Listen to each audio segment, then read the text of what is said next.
नमस्कार, आप लोगों का स्वागत है। आज मेरे बाबूजी यानी ससुर जी की तीसरी बरसी है, जो हम लोग घर न जा कर के यहीं दिल्ली में मना रहे हैं।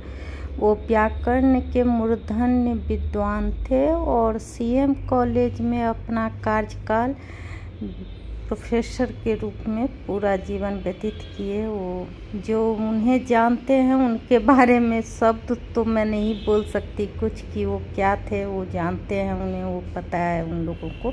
तो चलिए आगे देखते हैं। हम लोग यहाँ सब ब्राह्मण खा रहे हैं। आगे फिर मैं एक बार स्वागत आप लोगों का करूँगी जहाँ से शुरुआत होगा, तो बने रहिए।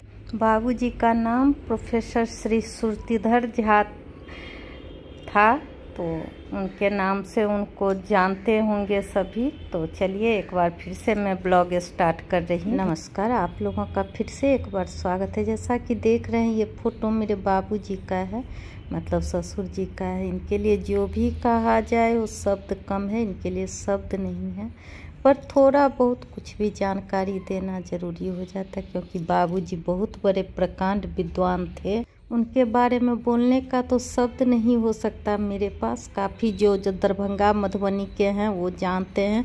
प्रोफेसर श्री सुरतीधर झा नाम था। तो यहाँ पर पूजा हो रहा है, कर्म जो होता है वो कर रहे हैं हमारे भाई। तो सब चलता है, तो सोची थोड़ा बहुत ले आऊँ कि कुछ यादगार रह जाता है, क्योंकि जब इंसान हम लोगों के बीच में नहीं रहते हैं तो बस ये थोड़ा सा कुछ है जो विधि करना, मतलब बोल सकते हैं कि उन्हें याद करने के लिए एक विशेष दिन बनाया जाता है, तो वही है। तो यहाँ पे उनका कर्म हो रहा है सारा कुछ। यहाँ हम लोग प्रणाम करने के लिए बैठे हुए हैं थोड़ी देर के लिए, और घर पर भी थोड़ा बहुत है। माँ वैसे फ़ोटो नहीं खिंचवाना चाहती हैं, तो थोड़ा सा मैं कवर करने का कोशिश की, क्योंकि माँ पूजा कर रही थी तो थोड़ा ही ली। इधर सब कोई जो ब्राह्मण सब थे, वो दिन में कर्म का पूजा हुआ, रात में ब्राह्मण भोजन होता है, मतलब भोजन करवाया जाता है। तो यहाँ सब लोग हैं। थोड़ा बहुत कवर करने का मैं कोशिश की कि आप लोगों तक ले आऊँ। तो दिन भर खाना भी बना था, जो सब मतलब बोलते हैं ना कि सामर्थ्य जो हो उस हिसाब से हुआ था। तो ये सब फोटो है। आगे थोड़ा बहुत मैं वीडियो भी डालूंगी। थोड़ा बहुत ही संक्षिप्त में था, जो अपने मिथिला के तरह ही भोजन करवाने का इच्छा था भाई जी का। तो लोगों के सहयोग से और बाबूजी के आशीर्वाद से वो संपन्न भी हुआ। चलिए ज़्यादा तो नहीं, पर थोड़ा बहुत दिखाने का कोशिश करते हैं।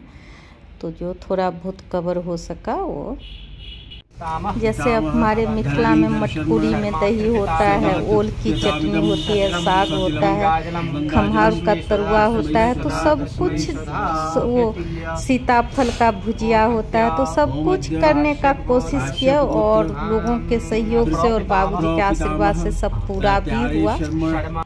यहाँ अपने मिथिला का खम्हार, साग, ओल का चोखा, ये सब कुछ बनने का थोड़ा थोड़ा कोशिश हुआ था कवर करने का। मेरा सब कुछ बना था। 11 तरह का सब्जी ही था, मिठाई था, फिर सब कुछ जो होता है, जो मिथिला के हैं वो जानते हैं। इधर खीस धुल रहा है तो बना थोड़ा बहुत। ये थाली का भी मैं ले ली कुछ का। डला तो कुछ भी सामान नहीं था, बहुत कम था, पर हम लोग खाना शुरू कर दिए थे, तो इस तरह से था। चलिए अब ब्राह्मण भोजन का भी मैं दिखाता। थोड़ा सा ये घर के अंदर का भी कवर किया। ये बैठे थे, माँ पूजा कर रही थी, तो मैं बोली थोड़ा सा ही ले लिया जाए इसका भी, क्योंकि माँ फोटो लेने नहीं देती हैं। इधर ब्राह्मण को देने के लिए ये जनेऊ, सुपारी और इलायची दक्षिणी का पैक है पड़ा हुआ। एक प्लेट में सुपारी और इलायची और लौंग भी होगा। हाँ ये है।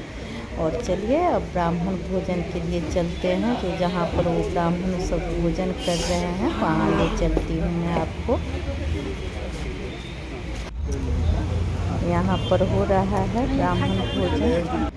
थोड़ा बहुत कोशिश किए हैं, शुरू में ही मैं बोली हूँ कि कवर कर सकती हूँ। यहाँ सब लेडीज सब बैठी हुई हैं, जो ब्राह्मण भोजन होते भी देख रही हूँ और बैठी भी हैं, आपस में बातें भी होता। बोलते हैं ना कि किसी इंसान के साथ इंसान की ज़िंदगी ख़त्म नहीं होती, तो वही होता है, बहुत दुख हो रहता है अंदर में, फिर भी सब कुछ को भुला करके सामने जो काम आता है वो काम करना पड़ता है। जैसे देखिए मेरी जेठानी लेके दीदी आई हैं, ये मिट्टी के बर्तन में दही जमा है। इसमें 5 से 7 किलो दही, लीटर का दूध का दही जमता है। हम लोगों के गांव में मिट्टी के बर्तन में ही दही जमाते हैं, तो भाई जी यहाँ वही अरेंज किए थे।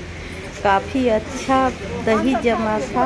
और ये जो ब्लू शॉल में बैठी हुई है मेरी ननद, वो जमाई थी। बहुत ही अच्छा दही जमा था, काफ़ी मीठा था और बिल्कुल गाढ़ा, थोड़ा भी उसमें पानी नहीं था। तो ये सब एक यूनिक चीज़ लगा। जो लोग आए थे वहाँ भोजन करने के लिए, इधर बाकी चीज़ की तैयारी सब चलती है, हो रहा है घर ये ग्राउंड के अंदर में। इधर सब कुछ चल रहा है, थोड़ा बहुत करके जो लोग आए हुए हैं उन लोगों को भी मैनेज करना पड़ता है।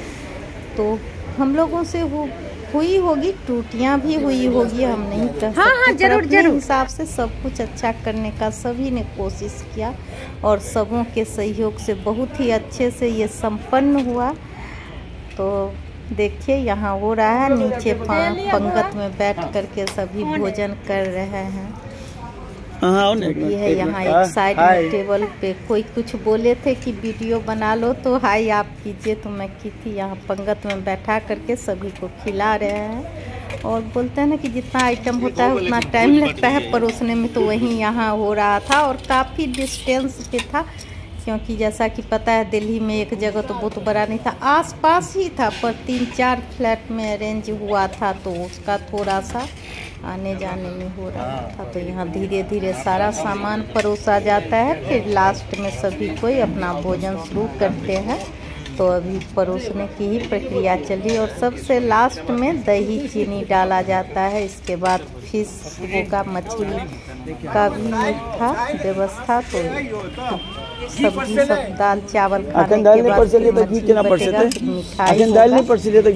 मिठाई हो, लोग सब शुरू और बच्चा खाना खाए अपने हिसाब से खाते हैं। वो तो बाहर में लोग खा नहीं पाते हैं ज़्यादा, यही सच्चाई है। और सबसे लास्ट में दही और चीनी के साथ हम लोगों के यहाँ भोज संपन्न हो जाता है। फिर जो मिठाई दीजिए न, सुपारी, इलायची, दालचीनी, उसके साथ सभी को हाथ जोड़ते हैं। जो भूल चुक हुआ हो उसे इग्नोर कीजिएगा। इधर लेडीज सब खा रही हैं, कुछ लोगों को जिनको जल्दी था, क्योंकि थोड़ा सा ठंडा का टाइम था, तो लोगों को तो मैं ही यहाँ बैठा दी थी इन सबको कि यहीं आप लोग खा लीजिए, पंगत खाली होगा तो फिर जाएंगे। यहाँ पे सब आपस में थोड़ा बहुत बात हम सब देखियो वहाँ सब खेलों के बाद ये सब चलता रहता है। बोले ना, इंसान के जाने के साथ कितना भी आपके पास दुख भरा हो, पर जीवन अपने रफ्तार से चलती रहती है। कुछ देर के लिए ठहर जाता है, पर चलता ही रहता है। उम्मीद है ये वीडियो आप लोगों को अच्छा लगा होगा। इसी के साथ बाबूजी को एक बार फिर से प्रणाम करती हूँ। उनके लिए तो मैं कुछ ज़्यादा शब्द नहीं बोल पाई, क्योंकि उनके बारे में कुछ बताने के लायक मैं हूँ ही नहीं। वो बहुत सारे पुस्तक भी लिखे हुए हैं, जैसा कि सबों को पता होगा। जो मिथिला और दरभंगा मधुबनी में हैं उन्हें सब पता। शिक्षा के क्षेत्र में जो हैं वो संस्कृत के बाबूजी डिपार्टमेंटल हेड थे और प्रकांड विद्वान थे। इसी के साथ प्रणाम करते हुए ख़त्म। मैं इस ब्लॉग को आप लोगों का बहुत बहुत धन्यवाद।